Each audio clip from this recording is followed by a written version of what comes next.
Ya. Assalamualaikum warahmatullahi wabarakatuh. Puji syukur kehadirat Allah Subhanahu wa taala karena berkat rahmat dan karunia-Nya kita diberi kesehatan pada hari ini. Yang terhormat Bapak Dadan Soekardan, SMSI AKCA selaku dosen pengampu mata kuliah studi kelayakan bisnis, dan yang saya banggakan teman-teman sekalian. Perkenalkan, nama saya Saptia Novianti selaku moderator, dan tentunya di sini saya bersama rekan-rekan saya. Yang pertama ada Rivaldi Rais, Haifa Julia Yasmin, dan Dani Maulana. Berdirinya kami di sini, kami akan mempresentasikan hasil kerja kelompok kami, yaitu tentang telur gulung cuy. Baik, assalamualaikum warahmatullahi wabarakatuh. Perkenalkan, saya Rivaldi Rais. Saya di sini sebagai pemateri pertama yang akan menjelaskan. Yang pertama ada latar belakang dari bisnis kami. Bisnis makanan memang tidak ada habisnya, bahkan dapat dijadikan sebagai peluang bisnis yang menjanjikan. Berbagai macam jenis makanan bermunculan dengan ragam kreativitas yang menarik dan unik. Makanan bisa dikreasikan menjadi makanan yang memiliki cita rasa dan nilai jual tinggi. Salah satunya adalah telur gulung, yaitu salah satu jenis makanan yang merupakan olahan dari telur dan air. Telur gulung ini merupakan jajanan yang bahan utamanya adalah telur yang digulung dengan minyak goreng. Menu satu ini bisa dikatakan menu yang simpel, namun yang menyediakan tidak hanya pedagang kaki lima, tapi KPI juga sudah mulai menyediakan menu ini sebagai cemilan. Di sini kami dengan nama produk telur gulung cuy akan memanfaatkan usaha telur gulung, karena usaha telur gulung ini di samping bahannya yang mudah didapat dan harga yang terjangkau, akan mendapatkan laba penjualan yang menguntungkan dan pasar yang dituju terbilang cukup luas dan bisa di mana saja. Dan telur gulung ini dapat dinikmati oleh semua kalangan. Usaha ini dapat bersaing dengan adanya inovasi yang kami buat, menambah variasi dari isian telur gulung tersebut. Ini profil perusahaan kami. Nama perusahaan yaitu Telur Gulung Cuy, yang bergerak di bidang usaha industri makanan. Lokasi penjualan di daerah Gasibu, yaitu tepatnya di daerah Kota Bandung. Bentuk usahanya perorangan, jenis usahanya telur gulung. Jumlah karyawan di sini kami memperkerjakan 1 orang karyawan saja. Nomor teleponnya ada tertera 081 322 177 098. Sertifikat MUI halal. Visi dan misi kami, visinya yaitu menjadi usaha yang berkembang di masyarakat luas, dan misi kami memberikan pelayanan yang memuaskan kepada pelanggan, menjaga cita rasa yang baik, serta membuat harga yang terjangkau. Di sini ada kasus kelayakan bisnis telur gulung cuy. Kami menjual telur gulung dengan bahan dasar telur berdasarkan analisis pasar. Permintaan efektif terhadap produk ini sebanyak 200 porsi. Harga pasar tersebut 10.000 per porsi. Target penjualan dengan cara bertahap selama 5 tahun masing-masing sebesar 80%, 85%, 90%, 95%, dan 100%. Menurut informasi yang diperoleh dari produsen terdahulu, data modal kerja yang dibutuhkan dalam investasi tersebut adalah sebagai berikut. Biaya bahan dalam satu hari bisa 150 porsi. Di sini ada bahannya. Yang pertama ada telur dengan harga 305.000 per 5 kerat. Untuk 1 bulannya 45.750.000 per 150 kerat. Untuk 1 tahunnya per tahunnya 91.500.000, dan untuk bumbu ada 20.000 per bungkus. Ada untuk per bulannya 600.000 per 30 bungkus, dan 6 juta per tahun. Di sini ada air 10.000 per 1 liter, 450.000 per 45 liter, dan 3 juta per tahun. Minyak goreng 40.000 per 2 liter, 1.200.000 per 30 liter, dan 12 juta per tahun.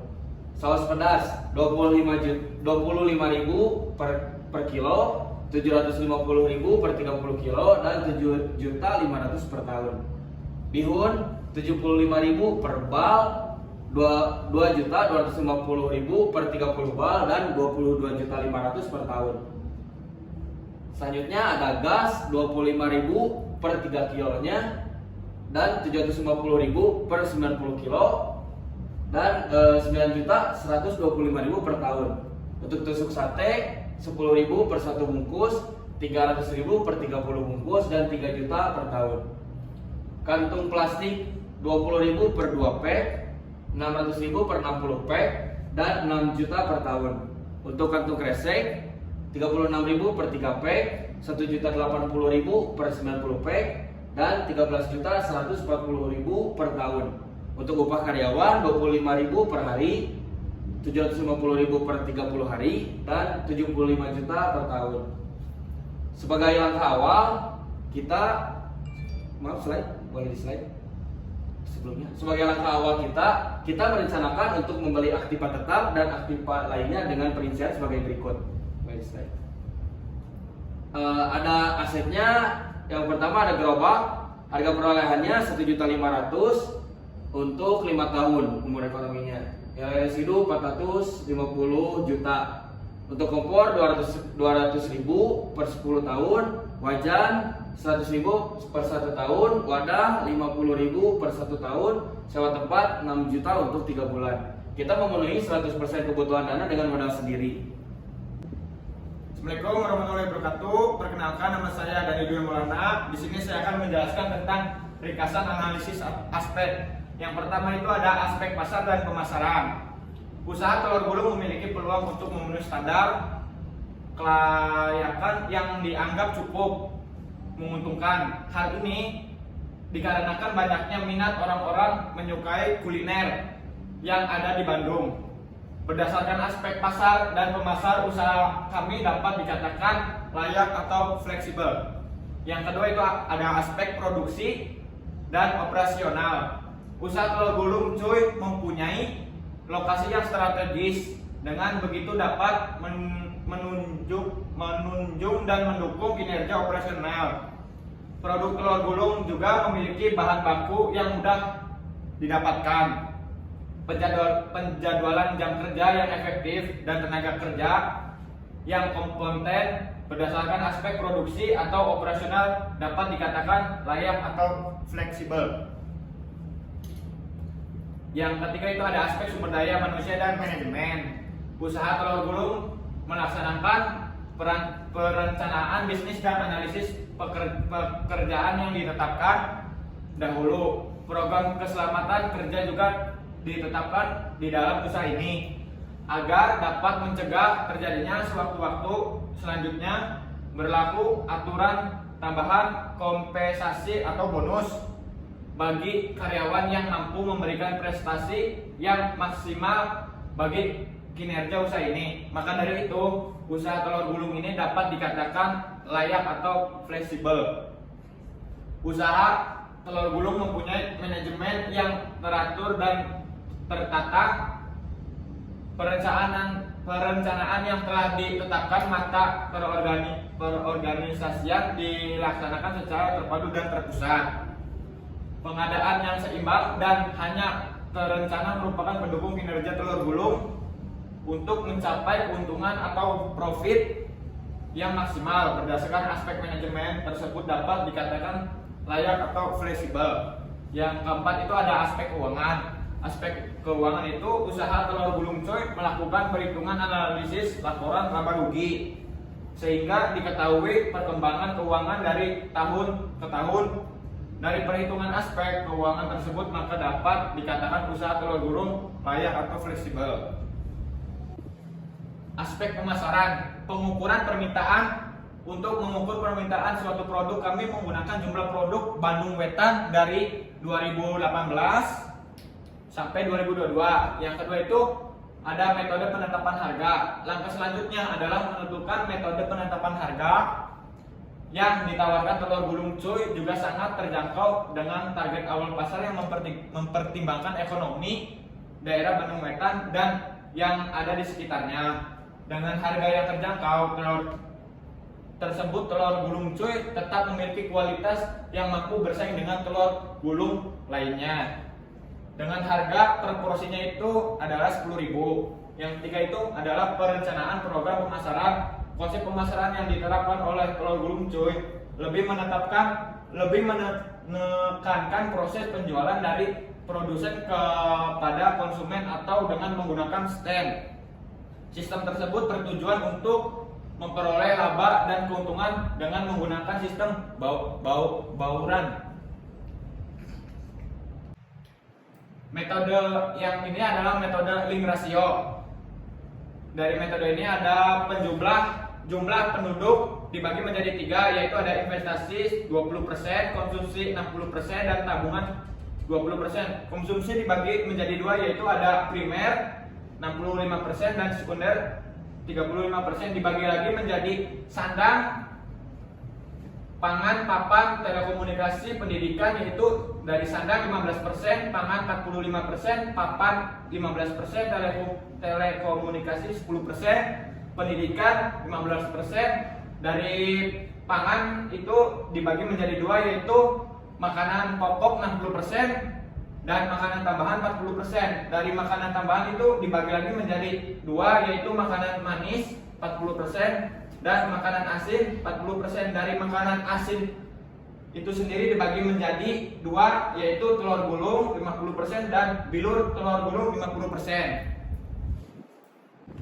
Selanjutnya itu ada perhitungan permintaan efektif. Data ini diambil dari 5 tahun ke belakang, dan jumlah penduduk itu kita diambil dari jumlah penduduk Bandung Wetan, dan formula ini diambil dari link rasio yang tadi saya jelaskan. Dari data tahun 2018, jumlah penduduknya yaitu 22.487 dikali 60%, 65%, 45%, 40%, 60%, 50%, hasilnya 473 permintaan efektif. Dari tahun 2019 jumlah penduduknya itu adalah 22.553 dikali 60%, 50%, 65%, 45%, 40%, 60%, 50%, yang hasilnya permintaan efektifnya adalah 474. Dari tahun 2020 jumlah penduduknya yaitu 22.325. Formulanya dikali formula 60%, 65%, 45%, 40%, 60%, 50%, hasilnya permintaan efektifnya adalah 470. Dari 2021 jumlah penduduknya adalah 22.489. Formulanya dikali 60%, 65%, 45%, 40%, 60%, 50%, hasilnya itu permintaan efektifnya adalah 473. Tahun 2022 jumlah penduduknya adalah 22.678.000. Formulanya adalah dikali formula 60%, 65%, 45%, 40%, 60%, 50%, hasilnya permintaan efektifnya adalah 477. Assalamualaikum warahmatullahi wabarakatuh. Nama saya Haifa Julia Yasmin. Di sini saya akan menjelaskan peramalan permintaan. Dengan adanya perhitungan peramalan permintaan suatu produk dengan menggunakan metode regresi linear. Tahun 2018 permintaan efektifnya 473, X-nya -2, XY-nya dari perhitungan X dikali permintaan efektif, hasilnya -946. X kuadratnya dari perhitungan X yaitu -2 dikali -2, hasilnya 4. Selanjutnya tahun 2019 permintaan efektifnya 474, X-nya -1, XY-nya -474 dari perhitungan -1 dikali 474. Lalu X kuadratnya dari perhitungan -1 dikali -1, hasilnya 1. Tahun 2020 permintaan efektifnya 470, X-nya 0, XY-nya 0, X kuadratnya juga 0. Tahun 2021 permintaan efektifnya 473, X-nya 1, XY-nya 473, X kuadratnya 1.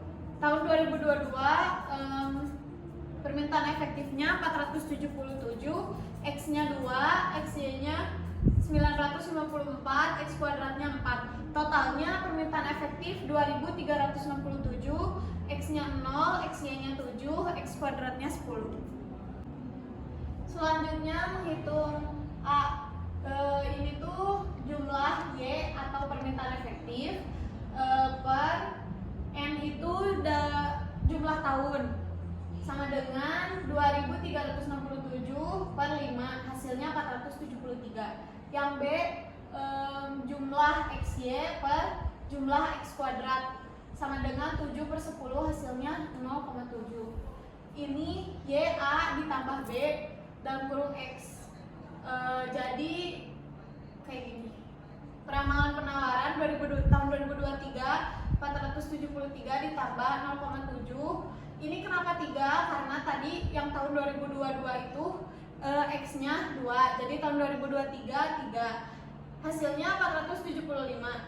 Tahun 2024 473 ditambah 0,7 dikali 4, hasilnya 475. Tahun 2025 473 ditambah 0,7 dikali 5 sama dengan 476. Tahun 2026 473 ditambah 0,7 dikali 6 sama dengan 477. Tahun 2027 473 ditambah 0,7 dikali 7 sama dengan 477. Selanjutnya ada marketing mix. Yang pertama ada produk. Menu utama yang disajikan telur gulung cuy bukan sekedar telur gulung biasa, namun ditambahkan dengan menu lainnya seperti bihun, sehingga para konsumen tidak bosan untuk dapat menikmati telur gulung tersebut. Yang kedua ada price atau harga. Untuk price, karena target marketing untuk semua jenis kalangan, usia dari anak-anak hingga dewasa dan lingkungan sekitar Bandung Wetan, kami memberikan daftar harga sebagai berikut. Produknya telur gulung, harganya per porsinya 10.000. Lalu yang kedua ada telur gulung bihun, harga per porsinya juga 10.000.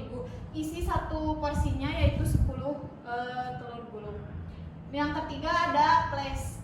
Telur gulung cuy ini memiliki konsep penjualan lokal yaitu menggunakan gerobak. Lokasi telur gulung cuy ini juga sangat strategis karena merupakan area kuliner dan tempat tinggal masyarakat lingkungan sekitar yang membuat telur gulung cuy ini semakin hari semakin ramai. Yang keempat ada promotion atau promosi. Promosi yang digunakan oleh telur gulung cuy ini adalah media poster, selembaran atau brosur, dan media online. Promosi yang dilakukan lewat media poster dan brosur mengharuskan karyawan telur gulung ini dapat terjun langsung membagikannya kepada masyarakat lingkungan sekitar ketika ada promo atau diskon yang akan membuat masyarakat menjadi datang untuk membeli telur gulung cuy. Selanjutnya ada aspek produksi, perhitungan bahan baku dan total produksi. Yang pertama ada kapasitas produksi. Satu hari 5 tray 150 butir telur atau sekitar 150 porsi. Lalu satu bulan 150 tray 750 butir telur atau sekitar 4.500 porsi. Satu tahun 1.500 tray 45.000 butir telur atau sekitar 45.000 porsi. Yang kedua ada sumber daya manusia. Kami menggunakan satu tenaga sumber daya manusia dalam proses produksi. Yang ketiga ada penggorengan. Kami menggunakan kompor untuk menggoreng agar mempercepat proses matangnya telur gulung. Selanjutnya aspek sosial. Dampak positif yang pertama memiliki kebanggaan tersendiri jika usaha yang kami jalankan menjadi sukses karena kami bisa melakukan pekerjaan bersamaan dengan kuliah tanpa harus mengorbankan salah satunya. Yang kedua ada menambahkan pemasukan jika usaha yang kami jalankan ini sukses dan bisa menjadi sumber pemasukan utama. Yang ketiga mengangkat kembali jajanan tradisional agar tetap dikenal dan dari generasi ke generasi dan dibuat menjadi lebih variatif. Lalu ada perkiraan payback period neraca. Modal kerja debitnya 30 juta, modal sendiri kreditnya 25 juta. Aktiva debitnya 20 juta, investor A kreditnya 15 juta, investor B 10 juta. Totalnya debit 50 juta, totalnya kredit 50 juta.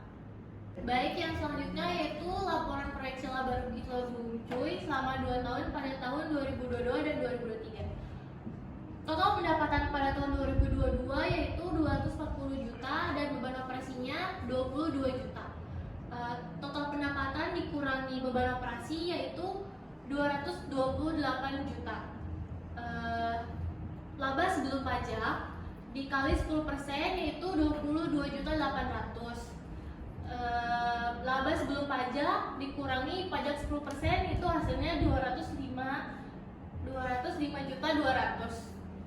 Yang selanjutnya yaitu pada tahun 2023 total pendapatannya itu 250 juta dan beban operasinya 20.500.000. 250 juta dikurangi beban operasi 20.500.000 yaitu hasilnya 229.500.000. Nah, laba sebelum pajak itu dikali pajak 10% yaitu hasilnya 22.950.000.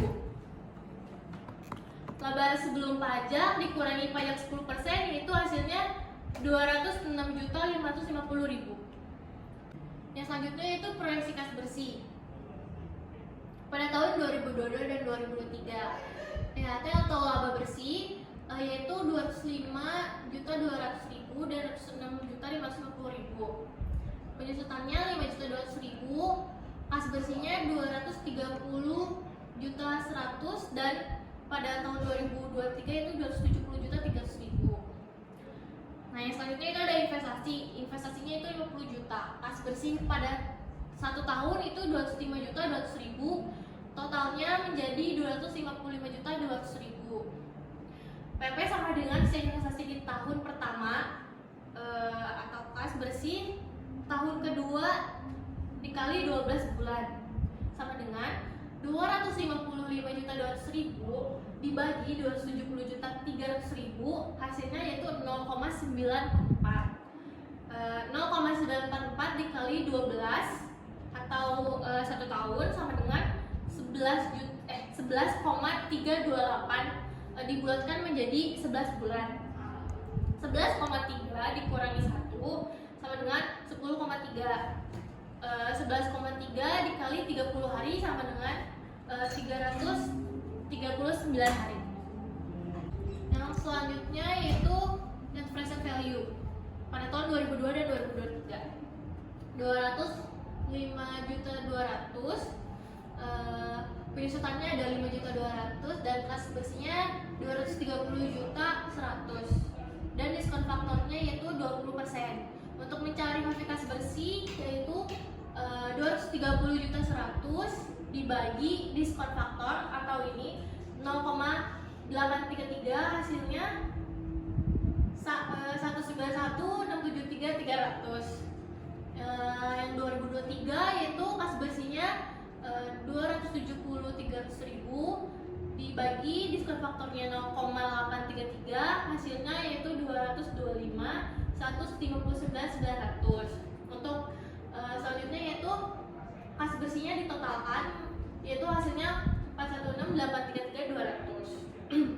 Yang selanjutnya total kas bersih yaitu 416.833.200, total PV investasinya 50 juta dan ditotalkan menjadi hasilnya NPV yaitu 366.833.200.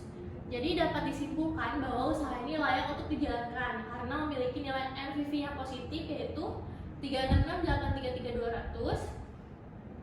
Profitability Index PI sama dengan PV kas bersih dibagi PV investasi yaitu 416.833.200 dibagi 50 juta. Hasilnya yaitu 8,33664. Dibulatkan lagi, diperkecil menjadi 8,3. Jadi dari hasil data di atas dapat disimpulkan bahwa proyek ini layak untuk dijalankan karena nilai PI tersebut 8,3 berbanding 1. Yang selanjutnya yaitu ARR. Total EAT 205.200.000 ditambah 206.550.000. Hasilnya yaitu 411.750. Rata-rata EAT yaitu 417.50.000 dibagi 2 hasilnya 258.775.000. Rata-rata investasi yaitu 50 juta dibagi 2 yaitu 25 juta. ARR sama dengan 205.875.000 dibagi 25 juta sama dengan 8,235 dibulatkan menjadi 8%. Proyek ini layak untuk diterima. Kesimpulannya, telur gulung adalah jajanan tradisional yang menjadi salah satu jenis kuliner yang disukai banyak orang hingga saat ini karena bersifat praktis dan rasa jajanan yang enak dan lezat serta harga yang sangat terjangkau. Selain itu, telur gulung juga merupakan jenis usaha yang memiliki prospek dan kekinian. Ada banyak perhitungan modal untuk membuka usaha telur gulung ini. Berdasarkan analisis dari berbagai aspek yang telah dikaji sebelumnya, maka dapat disimpulkan usaha telur gulung ini dapat dikatakan usaha yang layak. Baik, cukup sekian presentasi dari kelompok kami. Mohon maaf bila ada kesalahan. Terima kasih atas perhatiannya. Wassalamualaikum warahmatullahi wabarakatuh.